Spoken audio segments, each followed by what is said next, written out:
Carly, thank you for joining me. Thank you so much for inviting me, John. I was very shocked when you called. And obviously I replied straight away. I was like, yes, please. Who is Dr. Carly Jones? I'm the mother of 3 adult children, which makes me feel incredibly old. I'm an autistic woman, diagnosed late in life. I'm a survivor. And I was once described, my first day in Whitehall, I was very, very lucky to be working with who was Margaret Thatcher's aide back in the day. And he said, "I can say this." He said, "But you are an iron fist in a velvet glove." And I had no idea what that meant. I went, "Oh, thank you very much, Tim." And then I went home and went, "Oh gosh, I don't know if that's a good thing." But it's, Is it a I compliment? think, It is. determined, I think is the right Yes, word. Yeah. resilient. I mean, I've had the pleasure of almost sort of crash course, if you like, the last 2 weeks. It's been quite a quick kind of get to know, but wow, you're an MBE for services to autistic people. You sit in so many kind of political positions now where your lived experience and your kind of, if you like, sort of educated experience is helping so many people. I want to go back to a young Carly, the lived experiences that have shaped what you now do. Life before my autism diagnosis was incredibly tricky. I was very fortunate, very loving parents. Um, but I found everything very, very challenging. And the biggest thing I found challenging, apart from the sensory issues, which were overwhelming, and apart from the social issues, my poor mother had to go to preschool, nursery, and the whole of primary school just so I'd attend. So of course at secondary school I'm out. Um, all of those kind of social things, I did not know how to ask for help. And that's, looking back, was catastrophic. And I never knew why I didn't know how to ask for help. Now, for autistic people, part of our diagnostic criteria is that social imagination. So I know autistic people that are brilliant with traditional imagination, so they might do great acting, they might be poets, they might write stories. But social imagination is kind of understanding if something happens, I say this, someone else says that, this could be the consequence. And for me, that made asking for help impossible. It's different for all people, all autistic people, but for me, and still now, that is my biggest problem, is knowing how to ask for help. So I had a loving family, but I was sexually abused from the age of 5, and I couldn't really tell anyone about that, not because of fear. So it's from 5 to the age of 11, someone very close to the family. But I just thought, well, if I know, everyone else knows. And if everyone else knows, then this must not be a problem, because otherwise someone would say something. But of course, nobody else knew. My poor mum and dad never knew. They didn't know until I was 15 when I told them. And by then, this person had passed away. So it's the first thing my doctor said to me when I was diagnosed at 32 was, do you know how to ask for help? Do you know what help is? What made you tell your parents at 15, just on that track of Yeah. not asking for help, not telling people? Was that a cry for help? No, I told my parents at 15 because that the particular person had died, and I thought to myself, I was pregnant with my first daughter at 15, and I just kind of prayed that that they'd be dead. I found out I was having a girl in the March, and the person died 2 weeks afterwards. Did you So feel guilty then? I thought I'd murdered them through the power of thought or something. So I was like, "Oh gosh, I've done a really bad thing," and they were absolutely heartbroken. But then again, they also didn't understand. Well, why didn't she ever say anything? Or And I feel so sorry for them. But I later found out at 32 exactly why I couldn't ask for help. So it's been a bit of a salvation for me and for them, I think, getting the Wow, thank you for diagnosis. sharing that. And I'm now, my heart goes to anyone that's watching or listening that's either a parent or someone that has gone through this journey of not knowing how to ask for help. You've clearly done so much now through your work, through writing a book, to be trying to help people with autistic kind of behavior. What advice can you give to a younger version of yourself, someone that's not sure how to ask for help? So at the ripe young age of 32, I thought I'm going to have to train myself how to ask for help. Now, luckily, John, I'm very, very short. So I would go into the supermarket and say you've got like the crisps on the top shelf. I'd find a nice tall man and just say, "Excuse me, could you please pass me the crisps off the top shelf?" This was a deliberate decision to go out of your comfort zone and start the process, start the habit. Yeah, just asking for help. And then I realized that people would help you. And it wasn't a big deal, and no one was, and it just worked. And I don't know if you've ever seen that film, The Invention of Lying, with Ricky Gervais. I A haven't seen. great film. So he basically discovers that you can lie, right? And no one else in the world can lie, and he uses it to his benefit. And I felt like I'd like learnt this trick that no one else knows about, that you can ask for help, and it was like this magic thing. But of course, I was the only one, or one of not as many people that kind of knew that everyone just asked for help. I never ever understood it. And I think help's really difficult for autistic people. It's certainly, I don't want to speak for all autistic people, but for me, because you have to know, right, this is what's happening and I'm struggling a bit with it. And it could be as simple as I can't reach the crisps on the top shelf. That's in my brain, but it's not in somebody else's brain. So for in order for that need to be in somebody else's brain, I need to talk and communicate to them. And once I've done that, there's an advantageous consequence, which is kind of social imagination. So for me, it was just amazing to learn to ask for help. And then once you build the habit, that becomes something you then be able to bring into your everyday. Yeah. Is there one kind of behavior or tendency that you have now identified as something that really is, a trait of autism that really, catches people out of it, that holds them back and removes them, if you like, from what would be considered normal? Well, I think when we're thinking about safeguarding John, and if there are parents at home with autistic daughters listening, please don't be worried about the statistic that I'm just about to say. Um, 91% of autistic women will be abused. 91%. That's been academically proven. So I went to the UN in 2014. I did an informal survey. I'm not an academic.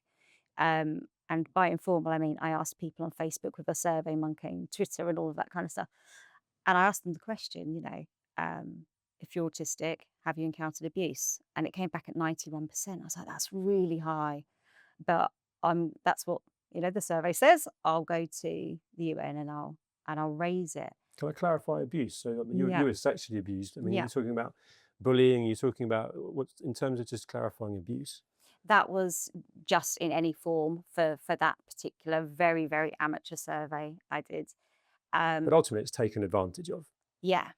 Yeah. And that was then backed up with a spotlight on sexual violence by academics in France in 2022. And it came back with 91%. So unfortunately, it was, the right statistic.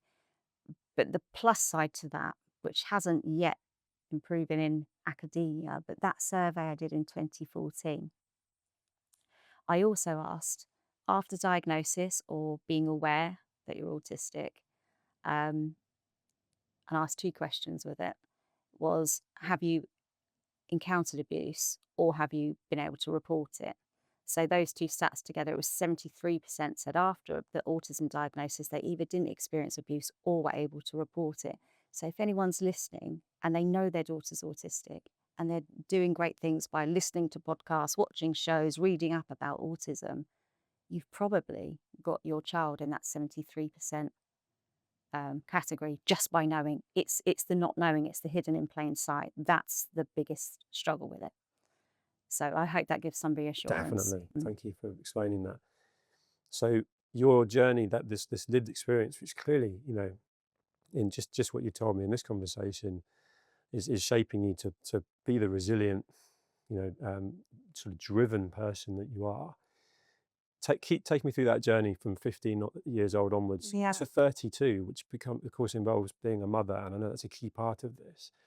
Because then we can open up what you are doing now. So at 15, I was pregnant and it was devastating, I think, well, for my parents, although absolutely brilliant now because I've got a 27-year-old granddaughter who they absolutely worship. But at that for a few weeks they were very upset.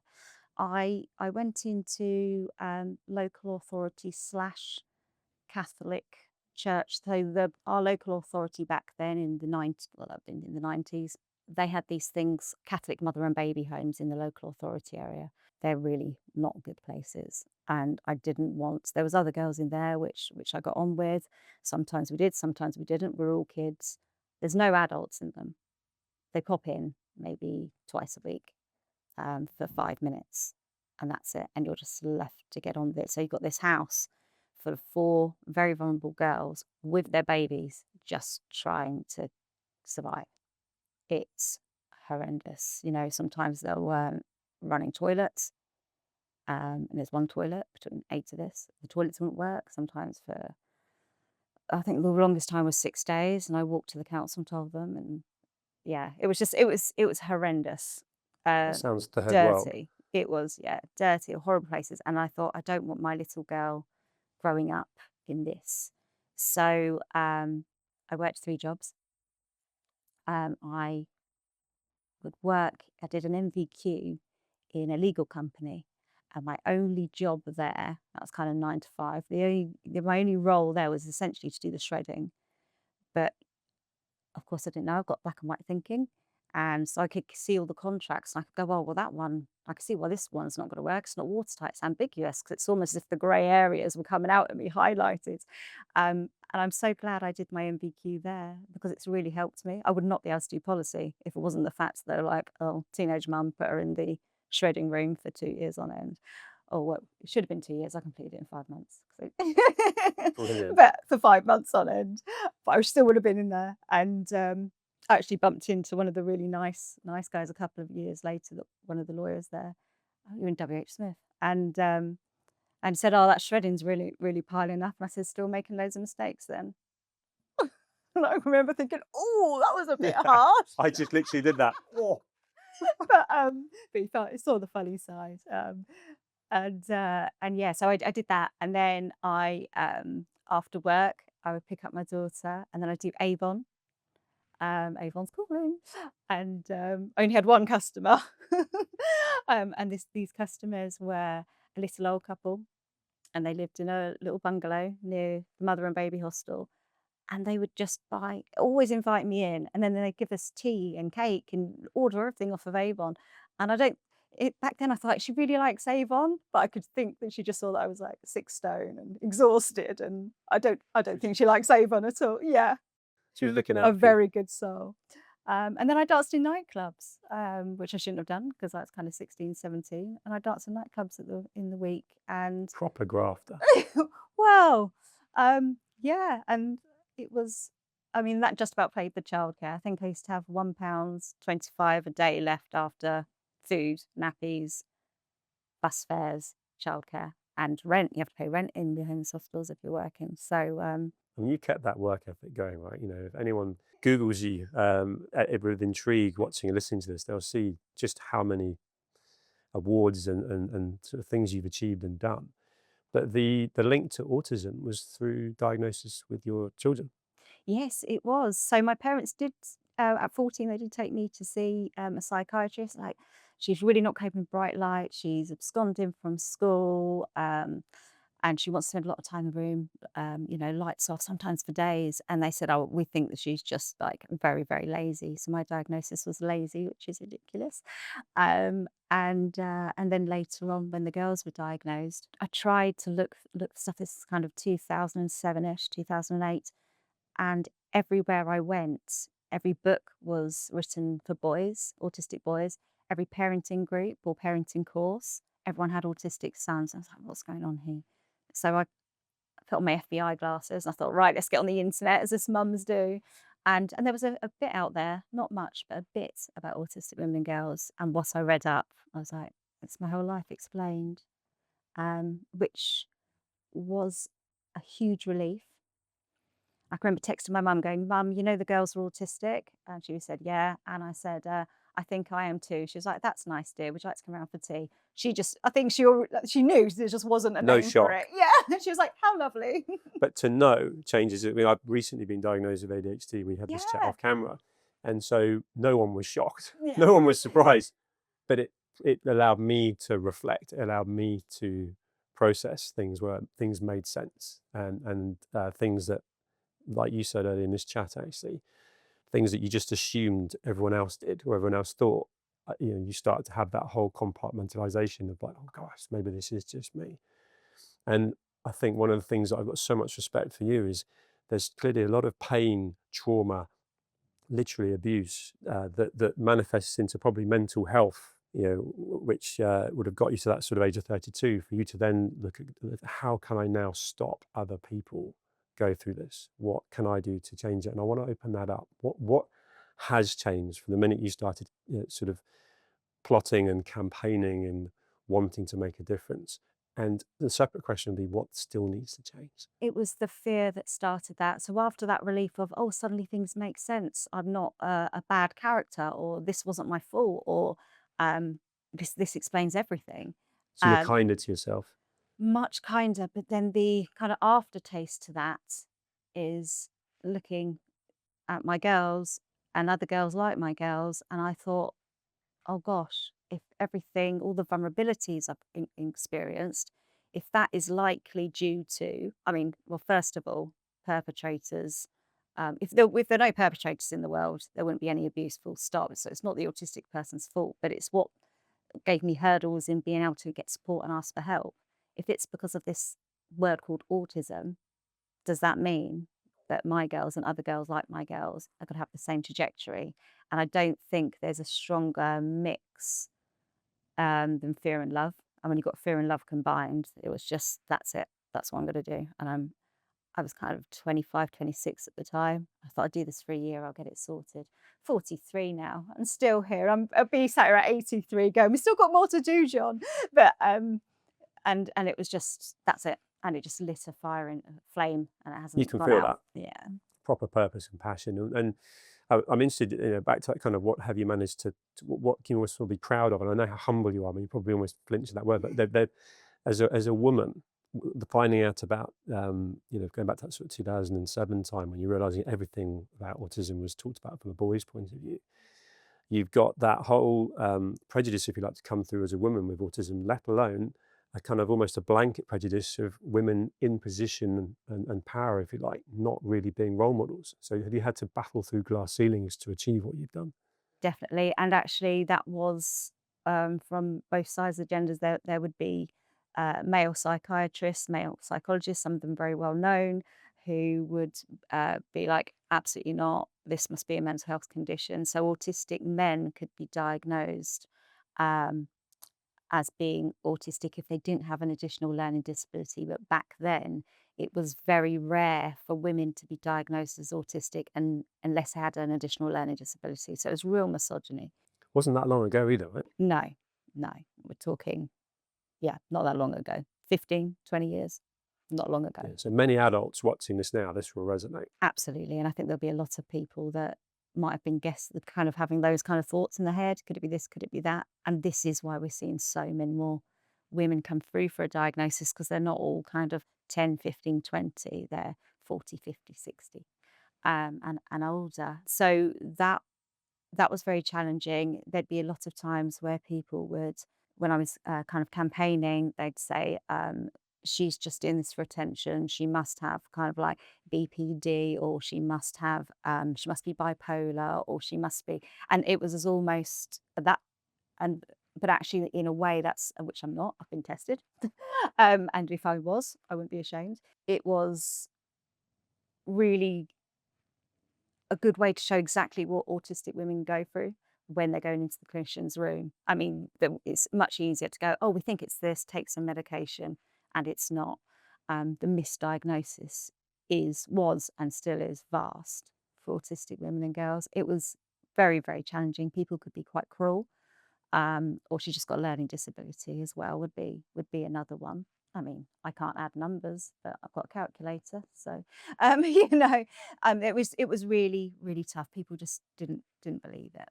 So what would you say is something you have impacted, change that, that you sort of campaigned and it's something that's changed that allows people to have a better journey through now? Well, we never used to talk about masking, and I can remember us opening up a conference, back in, I think it's around about 2014 as well, up in Harrogate. And the first slide I said, imagine you've gone to watch a play, and you're just in the audience, and someone pulls you up on stage, and you don't know the words, and everyone's going, "Come on, say the right thing or do this," and you're not sure where to go next. But then just imagine that's buying a pint of milk. That's how it feels every day. So you become good at masking, observing, copying. So that was a really positive thing, because people, they now call that masking or camouflaging. The UN was a really good start. I kind of went out there thinking that, first of all, I didn't realize I was the first British autistic woman to do it. I did not know that. And someone told me afterwards, "Oh, this has been a really big day." And I didn't really understand. I just wanted to go and talk about it. And but it really got the ball moving. A lot of disability outlets and magazines in the UK wanted to talk about that. That got things moving. I then, when I got actually before that, when I got my official diagnosis, Dr. Judith Gould, the woman who not only changed my life but saved my life, she coined the term Asperger's syndrome in 1981. And I met her when I did that slide about, trying to fake it through the day. And she said, come in and see me. I think you might need some support. She diagnosed me. It all very clinically above board. We filmed it and it went to Cannes Films Festival, which then ended up in Bhutan, Rome, America. I had no money. The budget for my film was £250, and even that felt extravagant at the I'm smiling time. because I remember reading that. and and I was just like, oh gosh, people are very interested, and Bhutan have a name for autism since 2017, so that's a good start. So But actually, that's changed. That's changed. You're affecting change. What needs to change? Sitting here now, middle of 2025, if you were campaigning for one really necessary change, what would it be? I've got to go for the safeguarding. I would like there to be, and I'm going to say autistic specific, not because I'm trying to be divisive, because I think if we do something really well with the hardest, most vulnerable reached person designed, by proxy, it affects everyone. So it would be universal. But with that design mindset in the blueprint, we need to completely overhaul our sex education. We need to overhaul our domestic violence and our support services. Dare I say it? And I do work for the MOJ, but our judicial system, how they're supporting, recognising, and and uh, and getting justice for all women, but starting from that specific vulnerability point. Yeah. So that's actually like education, school curriculum, if you like, Yeah. and right the way through to then probably the workplace and just the social kind of justice side of things. So it's far-reaching. We need to start with our most vulnerable first and build something, because then if it's, I mean, it's a bit like, if I was coming in today, you only had a ramp, well, that's great. I can use the ramp or the stairs. But if I had a buggy or if I was a wheelchair user, the ramp's the only option. So we design for the ramp. We don't design just for the stairs. And then everyone's sorted. And you're, to get back to this sort of the energy, if you've got the drive, this relentless kind of, you know, energy. What does a typical day, week, and what have you got coming up? Because I feel like this journey's been very organic. You sort of mentioned the UN sort of thing, then how that opened up different things. What are you working on now? And is there almost like a destination? Is there something you'd really like to achieve? If I just do maybe the last 6 months-ish of what works looks like, I've been very, very fortunate to work for Baroness Tanni Gray Thompson in aviation, with the task and finish group for that, and she invited me to be the lead for hidden disabilities on that. So that's all about accessibility, but of course I'm always there to think about safeguarding as well. Within that, um, there's a lot going on for aviation globally. Some of that I'm NDA'd to, um, but that could look like making sure things are secure, thinking about unaccompanied children in the air globally, making sure they're safe, very important. We know trafficking is a big issue for for all young people, but particularly the most vulnerable. I'm also doing lots of work with the Ministry of Justice. So this isn't the last 6 months. This was a little while back, but um, I was fortunate enough to be one of the people that were helping to select the new parole board, and with lots of other bits and bobs as well. But I think what we need to do, if we see something and we're thinking, oh, that could be better, instead of shouting about it or writing an angry status, get Always trying to be involved. constructive. Yeah, get involved, and then you know, do these jobs in order to go, okay, well, this isn't going to be solved with an angry rant online. This isn't going to be solved in the next year, might not even be the next 10 years. But if you can meet the right people who are going to do the right thing in the right position and be part of that, very merit based, very, it's not just me, there's a few of us, they'd soon shout me down if they thought I'd make the wrong choice. Um, and get these people in the right position. She can go, do you know what? If this person ends up in this situation, then they end up in front of these people. They're they're a safe pair of hands. And it's just getting the right people in the right places. So you can hopefully one day go, "Oh, I can trust society because I know we've got the right people in the right places." And I love that. Yeah, I love I can see that. I that. get really excited. You're on such a mission there, and I love that because there's clearly no destination. Of course, you could pick certain things, but the journey is multifaceted, but all to affect change, to make things that are clearly broken or not working really much better than they have been and need to be. And that makes you a very, very important person to a lot of people, because the things you've been through in your own lived experience and witnessed, you're now, you're really turning that into a positive. It's turning a negative into a positive, if you like. And just to humanize you a bit, there's clearly so much you're doing, so much you're working on, and you look fabulous. You look really, there's a proper sparkle in your eye, and you look after yourself. What do you do? What do you do to keep yourself kind of mentally and physically fit and kind of almost coping mechanisms? Mentally fit. I like to listen a lot. For me, if I start to kind of get into my own head a bit, I think, well, let's listen. Let's listen to somebody else. Let's listen to what something else is going through. And I find that gives me great perspective. So I'm always like to learn. I like to read. I find reading very relaxing. I tend to do that in the garden, horizontal, constantly reading, because I just feel like if you kind of if you're ruminating thoughts, just focus on something else. For me, it's probably not very healthy, but working is how I relax. Your work is very mission led, isn't it? It's very Thank stimulating. Yeah, it's very, very purpose led. And that gives me a sense of release, I guess, because I think, well, okay, well, today was better, or whatever has happened today is going to make things better for other people in the future. So it feels like it wasn't a wasted day. Um, and I do just have got a treadmill. I'm not very good on it. I've got dyspraxia, John, so I'm not very good on it. But I'm kind of always take the stairs, and if I know where I'm going, never take the tube.